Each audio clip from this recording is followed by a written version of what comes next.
Bismillahirrahmanirrahim. Assalamualaikum warahmatullahi wabarakatuh, Prof and all my colleagues in the class. In this occasional, I would like to share you about the realism. So the basic of my this video presentation is the realism, but relate to the current issue. It means because of the movement of China and Russia. When they are establishing the joint exercise, we know that the realism just reflects the state as a human being, and as a human's nature and behavior,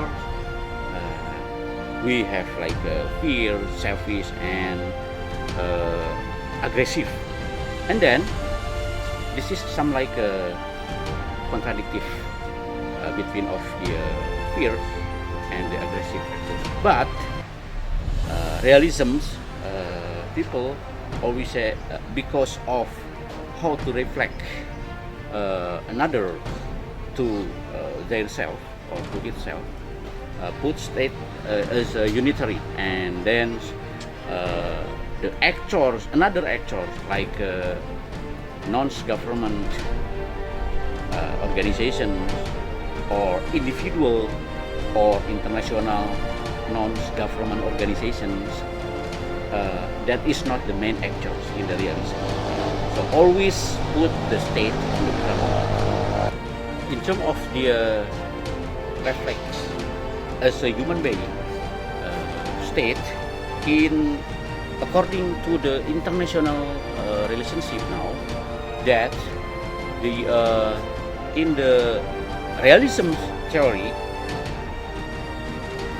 in the context of the international relationship, in terms of this explanation, I would like to connect this very basic realism to the current issue now, that since 2015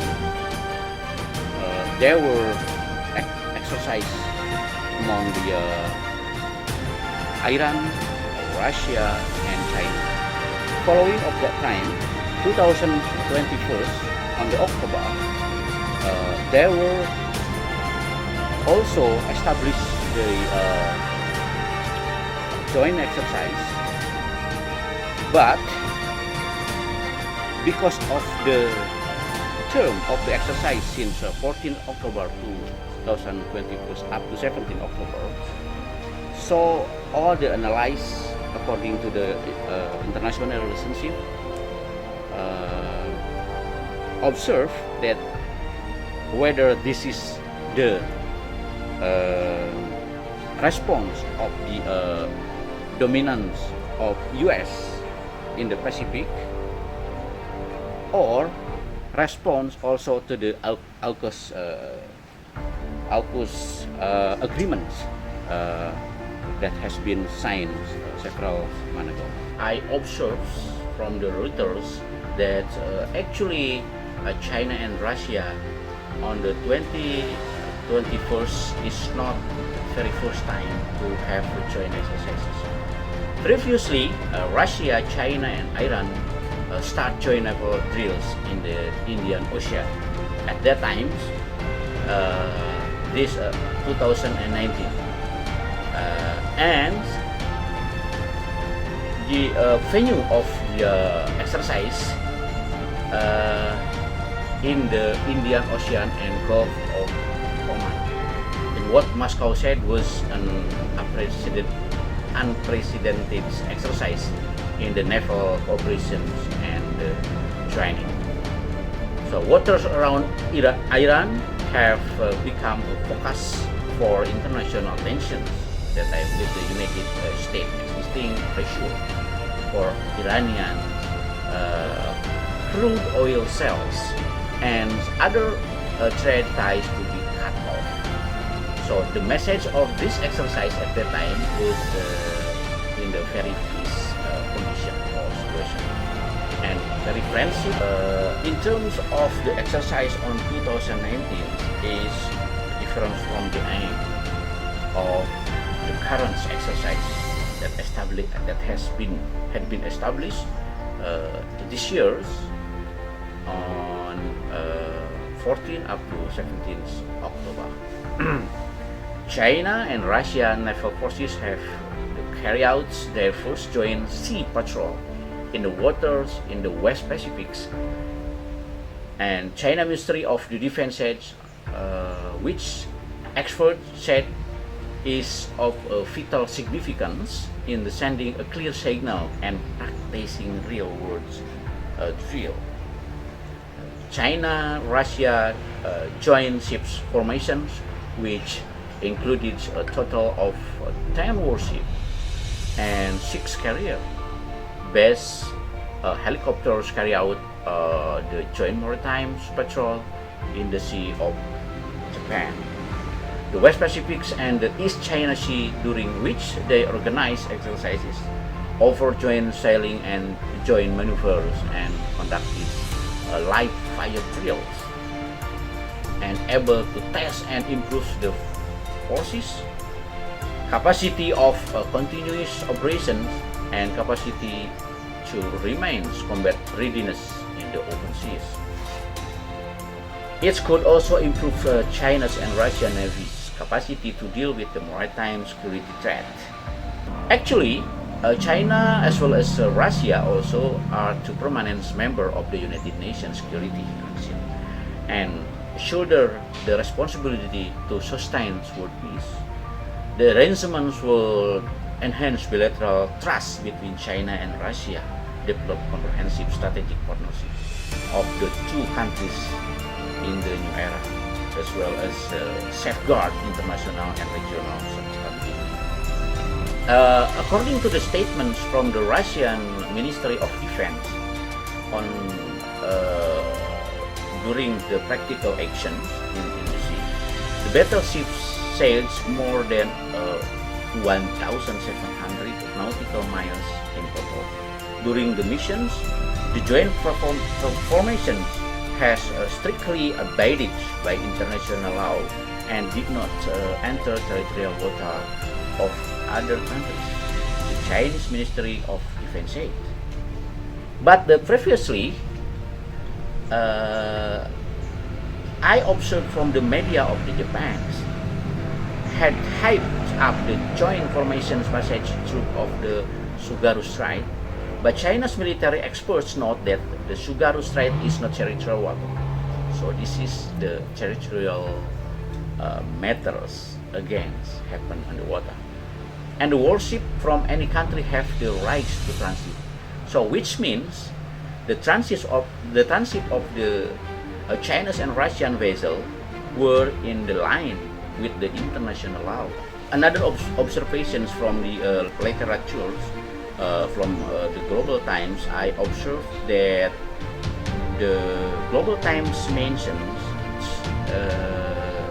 experts said not only display the two sides, high level of the strategic mutual trust, but also will enhance their capability to jointly deal with the maritime security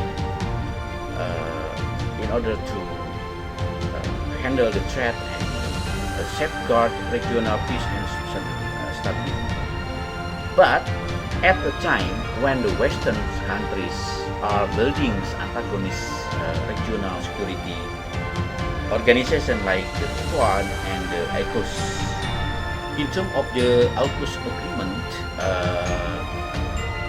before come to the conclusion, I would like to analyze, but in these terms of the exercise is the actual plans of the China and Russia to apply the realism's theory of the international relationship.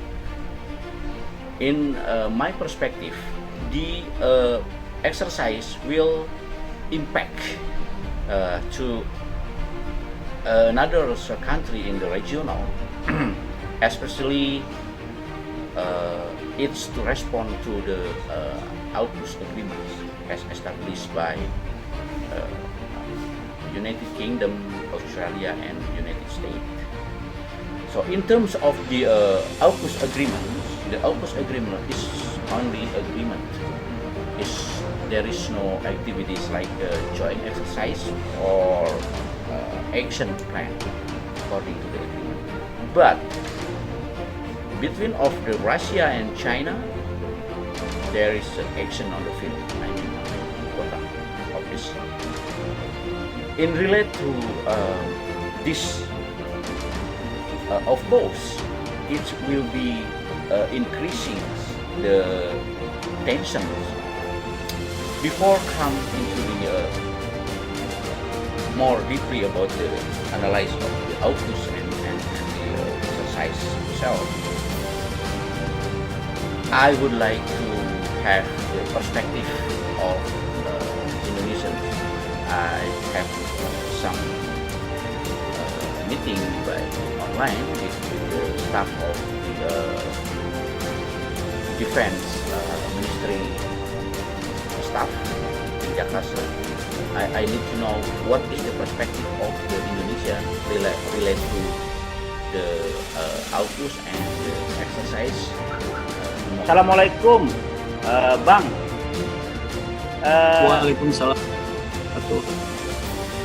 Bang, I would like to establish the interview, and this is recorded in order to my assignment purposes in my study in the UUM. Could you please to very briefly introduce yourself? All right, thank you, sir. Thank you. It's such a pleasure to meet you again. My name is Muhammad Hashin, or you can call me Nova. I'm currently serving the Ministry of Defense of the Republic of Indonesia as an International Defense Cooperation Analyst, and I'm currently posted in the International Defense Cooperation Directorate under Brigadier General Binsar, sir. So I think that's all my brief introduction. So thank you very much. Then come to the interview. What do you think about the latest joint among the Sino and the Russian naval exercise? Even though it's not in the sea actually, but also in the land. So what do you think about that? Okay, thank you for the question. It's a very interesting situation we have between Russia and China. As we all know that in recent occasions they're known to to strengthen their cooperation, especially in the military and defense affairs. And in the current time, in the meantime, they have held some of the most and one of the biggest military drill, or called as war games, where they have joint exercise on the ground, on the air, and on the sea. So the current situation is that one of the goal of this exercise is to strengthen Chinese and Russian military capability, and then to enhance the mutual trust, and especially to strengthen their joint military capability in the time of conflict and also in the time of. That's all for me, sir. Do you think that it is like a hedging strategy of the China or what? Yeah, it is how we can say that, and I believe that many experts around the world they believe that it's a kind of hedging strategy carried out by Chinese government, and from their recent security pact, or they signed in Moscow a few months back. It is known that anytime China or Russia they meet in trouble. I mean, they have a trouble with the external aggressor. So these countries will join each other to build an alliance and to fight, and also to join the struggle. So now is very briefly, please tell us about the Indonesian perspective. So it's a stateful dimensions exercise actually. Okay, actually, as Indonesia as a state, currently we don't have any official or formal state or formal status towards this issue or towards this drill, because it doesn't directly directly interacts with our body. On the other side, if this exercise, as exercise is only around the maintaining the peace capability, peace and security in the region, or only just to enhance both countries' military capability, mutual trust, and also mutual trust and strategic relationship between two countries, then it's gonna be fine. We don't have any objection. However, if this exercise is meant to to provoke the current by the Western, and this one's also this exercise. If this exercise found to to allegedly breach international law, especially international law of the sea or international borders, then we have to against the military exercise. Okay, so thank you very much for the interviewing. At the conclusions of my video, I academically and practically believe that the latest Sino-Russian military drill is no other than a form of realism and a hedging strategy for both states. As it is proven that this bilateral drill is a part of a joint campaign to strengthen both nations' sphere of influence in the region. Besides, the joint war games between Moscow and Beijing is also a signal to arms potential external aggressors that both powers will militarily support each other if diplomacy fails and the war is inevitable. Finally, from the deep of my heart, I do apologize for my mistakes due to limited capabilities and knowledge while presenting this video, but hopefully it will be useful for us to learn more, understand in deeply about realism theory in applications. Thank you very much for your attention, profs and all my colleagues. Wassalamualaikum warahmatullahi wabarakatuh.